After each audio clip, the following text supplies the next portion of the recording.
Hello दोस्तों, प्रतिशत में आज का पहला प्रश्न है। एक शहर की जनसंख्या 2,96,000 है, जिसमें 1,66,000 पुरुष हैं। कुल संख्या का 50% शिक्षित हैं। यदि कुल पुरुषों का 70% शिक्षित हों तो शिक्षित स्त्रियों की संख्या ज्ञात करो। यानी कि प्रश्न में बोल रहा है कि एक जो शहर है उस शहर की जनसंख्या है 2,96,000। तो मैं लिख दूं शहर की जनसंख्या कितनी है 2,96,000। अब बोल रहा है इनमें से 1,66,000 कौन है पुरुष है और कुछ क्या है स्त्रियां ही। तो मैं इधर लिखूं कि ये क्या है पुरुष है, इधर तो है पुरुष और ये है स्त्री, पुरुष और स्त्रियां। अब बोल रहा है कि पुरुषों की जो संख्या है वो है 1,66,000, यानी कि 2,96,000 में से 1,66,000 कौन है पुरुष है। तो मैं लिख दूं 1,66,000 कौन है पुरुष है। तो शेष जो बची वो कौन होंगी स्त्रियां होंगी, यानी 2,96,000 में से 1,66,000 में घटा दूं तो शेष कौन बच जाएंगी स्त्रियां बच जाएंगी। तो इसमें से ये घटाऊंगा तो शेष स्त्रियां बच गई 1,30,000। शेष स्त्रियों की संख्या हो गई 1,30,000। अब बोल रहा है कि कुल संख्या का 50% कौन है शिक्षित व्यक्ति हैं, यानी कि इनमें कौन है कुछ तो क्या है शिक्षित और कुछ क्या है अशिक्षित। अब बोल रहा है कि कुल जो 2,96,000 है इसका 50% क्या है शिक्षित है। तो 50% का मतलब हो गया 50-50 हो गया, यानी कि आधी हो गई। कोई संख्या अपने आप में क्या हो गई आधी हो गई और वो क्या है शिक्षित है। तो मैं इसी के नीचे लिख दूं इसका आधा करके, तो 2 का आधा 1,48, यानी कि 1,48,000 इनमें कुल में शिक्षित हैं। तो अब बोल रहा है कि यदि कुल पुरुषों का 70% शिक्षित हो, यानी कि जो पुरुषों की जो संख्या है इसका 70% क्या है शिक्षित है, यानी कि जो कुल पुरुष हैं वो 70% क्या है शिक्षित है।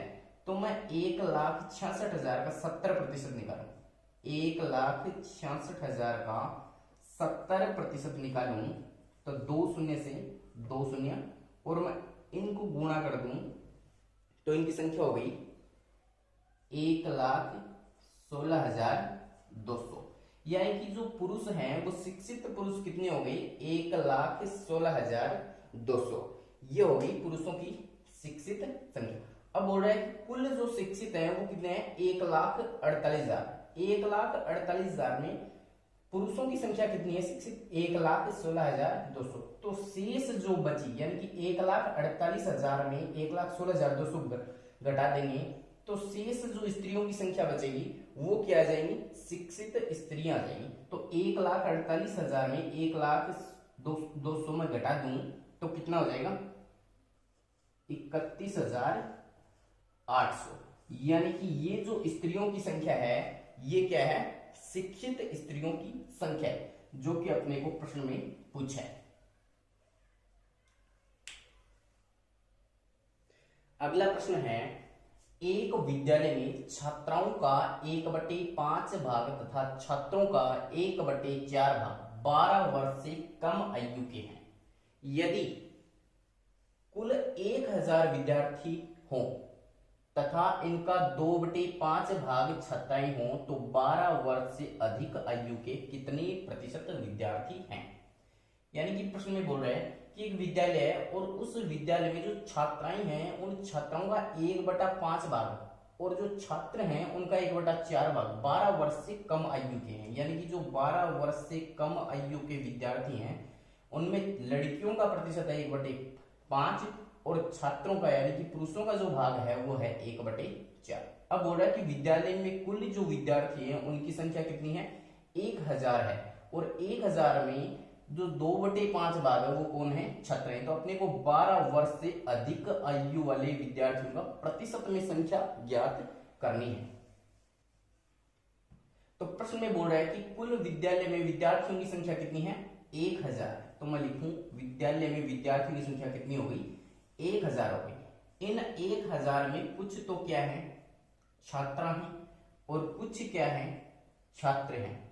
अब प्रश्न में बोल रहा है तथा इनका 2/5 भाग छात्राएं हैं, यानी कि 1000 का 2/5 भाग निकालो तो किसकी संख्या आ जाएगी? छात्राओं की संख्या आ जाएगी, यानी कि लड़कियों की संख्या आ जाएगी।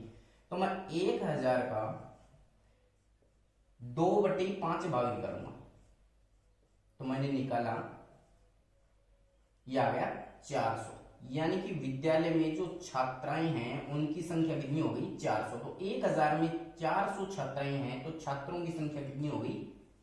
600 हो गई। अब प्रश्न में बोल रहे हैं कि एक विद्यालय में छात्राओं का 1/5 भाग तथा छात्रों का 1/4 भाग 12 वर्ष से कम आयु के हैं। तो अपने को क्या निकालना है? अधिक आयु वालों का निकालना है।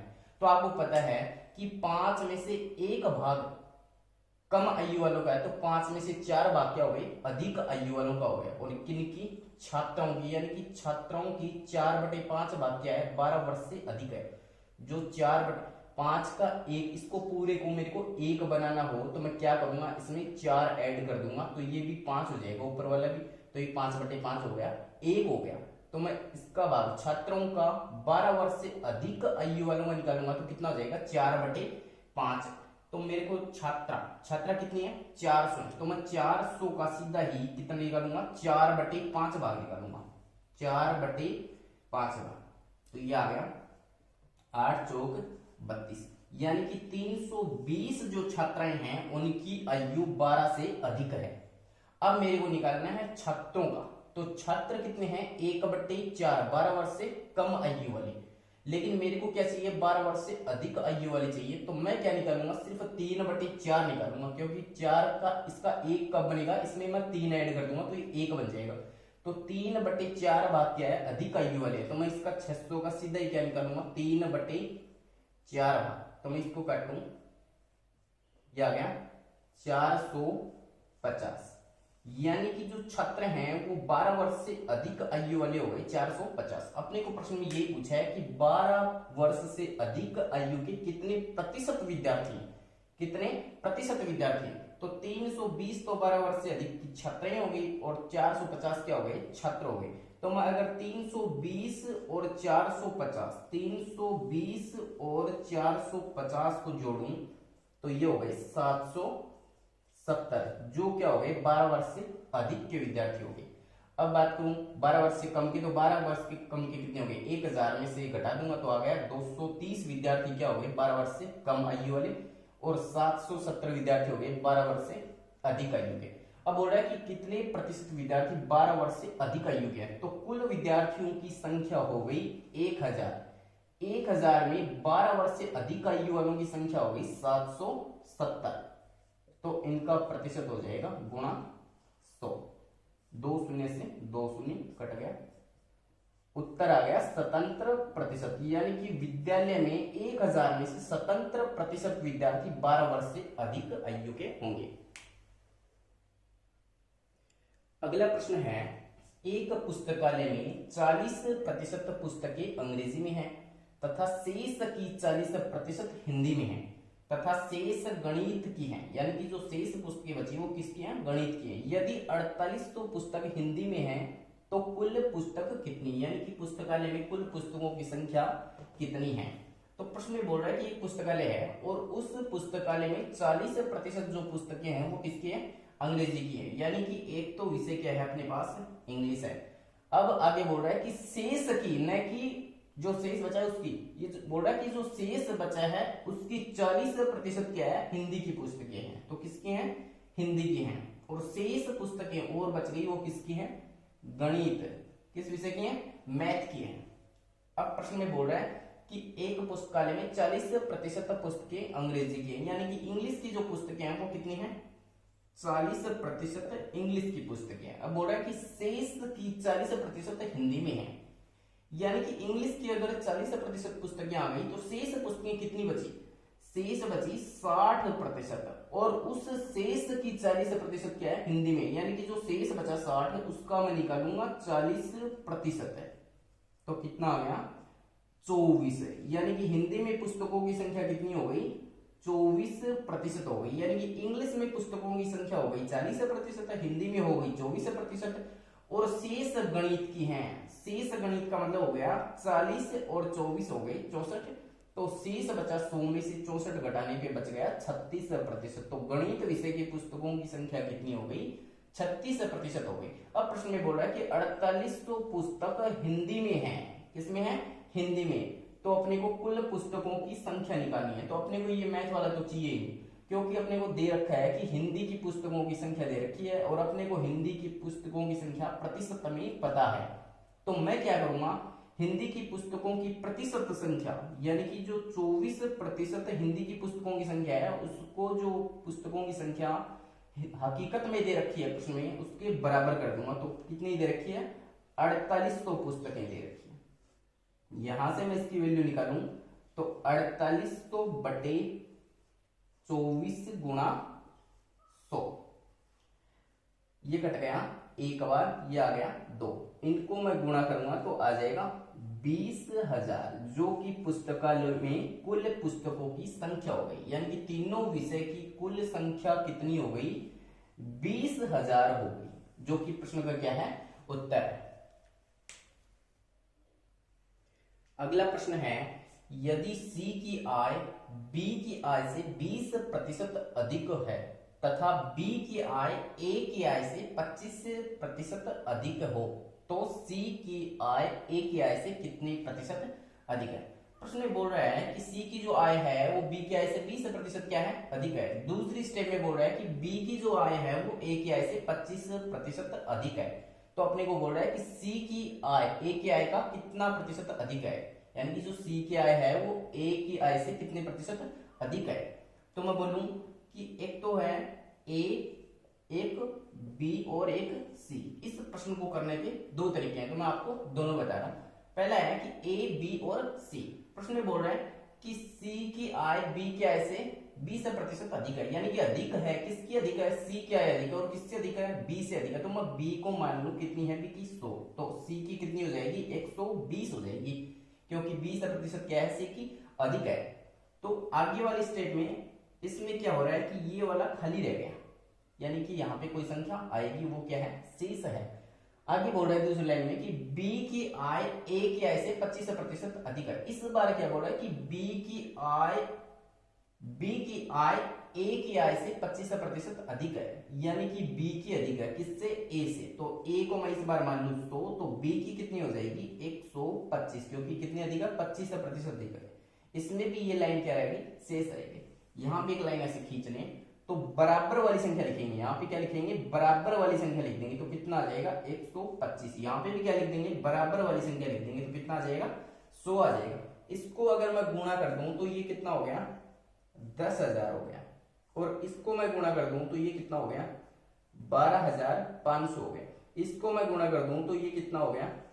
15,000 हो गया। अब मैं 2 शून्य से 2 शून्य काट दूं और इसमें 25 का भाग लगाऊंगा 4 बार, 5 बार और 6 बार। तो मेरे पास तीन संख्याएं आ गई, A, B और C। कितनी? A आ गई 4, B आ गई 5 और C आ गई 6। आगे बोल रहा है कि C की आय A की आय से कितने प्रतिशत अधिक है, यानी कि A और C का कंपेयर कर रहा है। तो A तो है 4 और C कितना है? 6 है। तो अधिक कौन सी है? C अधिक है। किससे अधिक है? A से अधिक है। अपने को क्या पूछ रहा है? अधिक ही पूछ रहा है। तो किससे अधिक है? A से अधिक है, यानी कि 4 से अधिक है। कितना अधिक है? 2 अधिक है।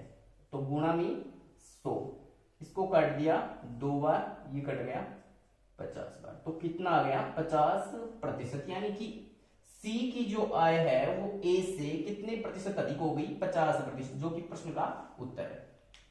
अब प्रश्न को करने का दूसरा तरीका है,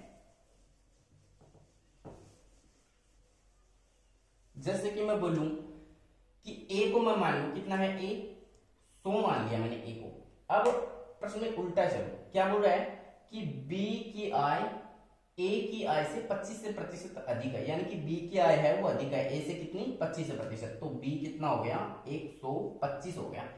अब आगे और बोल रहा है, क्या बोल रहा है कि C की आय B की आय से 20% अधिक है, यानी कि C की जो आय है वो B से कितनी अधिक है? 20% अधिक है।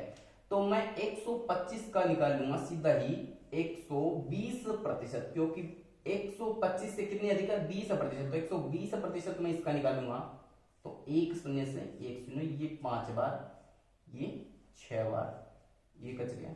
25, 25 की 150, यानी कि जो सी की आय हो गई वो कितनी हो गई 150 हो गई। इसको मैं लिख दूं 150। अब बोल रहा है कि सी की आय, पहले तो मैं इसको और भी सरल कर सकता हूं या फिर ऐसे सीधा भी निकल जाएगा कि सी की आय ए से कितने प्रतिशत अधिक है। तो सी की आय 150 है, ए की कितनी है 100 है, तो 100 से कितना अधिक है 50 अधिक है, तो 50% अधिक है, जो प्रश्न का उत्तर है। अगला प्रश्न है किसी भिन्न के अंश में 140% की वृद्धि करने पर तथा हर में 150% की वृद्धि करने पर जो प्राप्त भिन्न है वो 4/15 हो, तो मूल भिन्न क्या थी। यानी कि प्रश्न में बोल रहा है कि कोई भिन्न थी पहले, तो मैं मान लूं कि वो भिन्न क्या थी x/y थी। अब बोल रहा है कि इसके अंश में, यानी पहले मैं तो आप बता दूं कि अंश तो होता है ऊपर और हर होता है नीचे, तो ये हो गई अंश बटे हर में x/y। तो अंश में क्या कर रहा है 140% की वृद्धि कर रहा है, तो वृद्धि होती है वो हमेशा 100 पर होती है, तो 100 पर 140% की वृद्धि करेगा तो ये कितनी हो जाएगी 240 हो जाएगी। तो अंश में कितने की वृद्धि करेगा 240% हो गया, अंश कितना हो गया 100 से बढ़कर 240% हो गया। अब बोल रहा है कि हर में 150% की वृद्धि करने पर, तो 150 की वृद्धि करने का मतलब हो गया 250% हो गई। अब जो प्राप्त भिन्न है वो कितनी प्राप्त हो रही है 4/15 प्राप्त हो रही है। तो मैं प्रतिशत से प्रतिशत काट दूं, एक शून्य से एक शून्य काट दूं, 4 को इससे काटूं 6 बार और 5 को इससे काट दूं 3 बार, इसको काट दूं 5 बार। तो मैं x/y का अगर मान निकालूं तो ये 5 गया ऊपर और 6 आ गया 3 के गुणा में, तो ये हो गया 18। यानी कि अपने को जो नई भिन्न प्राप्त हुई है या फिर पूर्व में जो भिन्न थी वो कितनी होगी 5/18। यानी कि पहले जो भिन्न थी x/y वो कितनी थी 5/18, जो अपने को पूछा है मूल भिन्न, तो मूल भिन्न क्या होगी 5/18। अगला प्रश्न है गेहूं के मूल्य में 20% गिरावट आने के कारण एक व्यक्ति 600 रुपए में पहले से 10 केजी गेहूं अधिक खरीद सकता है, तो पहले गेहूं का मूल्य क्या था। यानी कि प्रश्न में बोल रहा है कि एक व्यक्ति है तो उसकी गेहूं के मूल्य में कितनी गिरावट आ गई 20% की गिरावट आ गई। तो वो पहले व्यक्ति क्या करता था 600 रुपए में कुछ गेहूं खरीदता था, और गिरावट आने के बाद जो गेहूं है वो उसको मिलते हैं, और कितने अधिक मिलते हैं 10% अधिक मिलते हैं, लेकिन रुपए उतने ही खर्च करता है। तो मैं बोलूं कि पहले जो गेहूं का भाव था, यानी कि अब जो गेहूं का भाव है, यानी कि गेहूं का भाव पहले x रुपए प्रति केजी था, तो मैं माना पूर्व भाव, तो पूर्व भाव क्या था x रुपए प्रति केजी। तो बोल रहा है कि अब उसमें 20% क्या आ गई गिरावट आ गई। तो पहले वो व्यक्ति क्या करता था 600 रुपए में x रुपए प्रति केजी के हिसाब से क्या करता था गेहूं खरीदता था, लेकिन गेहूं के भाव में जो x रुपए प्रति केजी थी उसमें क्या हो गया गिरावट हो गई। कितनी गिरावट हो गई 20% गिरावट हो गई। तो वो व्यक्ति अब गेहूं 600 रुपए की खरीदता है, और कितनी खरीदता है x में 20% कमी करके वो 80% के भाव में खरीदता है। यानी कि x में कितने प्रतिशत कमी हो गई 20%, यानी गेहूं के भाव में कितनी कमी आ गई 20% की कमी आ गई। तो मैं इस 100 को यहां से ऊपर लेके जाऊं तो गुणा में गया 100। अब पहले जो गेहूं आते थे उसकी बजाय अब गेहूं आते हैं, वो कितने अधिक आते हैं 10 केजी गेहूं अधिक आते हैं। कितने अधिक आते हैं 10 केजी गेहूं अधिक आते हैं। 10 केजी कब आते हैं इन दोनों का अंतर हो गया, यानी कि अब जो गेहूं आते हैं वो पहले की अपेक्षा 10 केजी के आते हैं अधिक आते हैं। यानी कि ये गेहूं की जो मात्रा है वो अधिक है, और कितनी अधिक है 10 अधिक है। यहां से मैं इसको काट दूं तो ये कट गया 4 बार, और ये कट गया 15। इसको मैं गुणा करूं तो ये हो गया 750 बटे x माइनस 600 बटे x बराबर 10। अगर मैं यहां से अक्स को दोनों साइड से कॉमन लेके 1/x को अगर मैं कॉमन ले लूं, जैसे कि मैं ऐसे लिख दूं 1/x, 1/x लिख दूं, तो मैं x इधर भाग में उधर क्या चला जाएगा, गुणा में चला जाएगा, तो कितना हो जाएगा 10x हो जाएगा। 750 में से 600 गई, बच गया 150 बराबर इधर 10 का लग गया भाग, तो x का मान कितना आ गया 15 आ गया। तो x अपन ने क्या माना था 15 रुपए प्रति केजी। अपन ने x क्या माना था, माना पूर्व में भाव माना था अपने, तो पूर्व में गेहूं का भाव क्या था 15 रुपए प्रति केजी। अब क्या बोल रहा है, तो पहले गेहूं का भाव क्या था, तो पहले गेहूं का भाव था 15 रुपए प्रति केजी। अगर प्रश्न में पूछे कि गिरावट के बाद गेहूं का भाव क्या होगा, तो आपको पता है कि 15 रुपए प्रति केजी अब भाव है, पहले भाव था उसमें क्या होगी 20% की गिरावट हो गई, यानी कि वो कितने में बिक रहा है 80% में बटी 100। इसको मैं काटूं 4 बार, ये कट गया 5 बार, ये कट गया 3 बार, 3 चौक 12, यानी कि 12 रुपए प्रति केजी के हिसाब से अब क्या आता है गेहूं आता है, जो कि प्रश्न का उत्तर। तो दोस्तों ये था अपना प्रतिशत का टॉपिक, जिसमें मैंने आपको 60 से 70 प्रश्नों का समावेश किया है। धन्यवाद।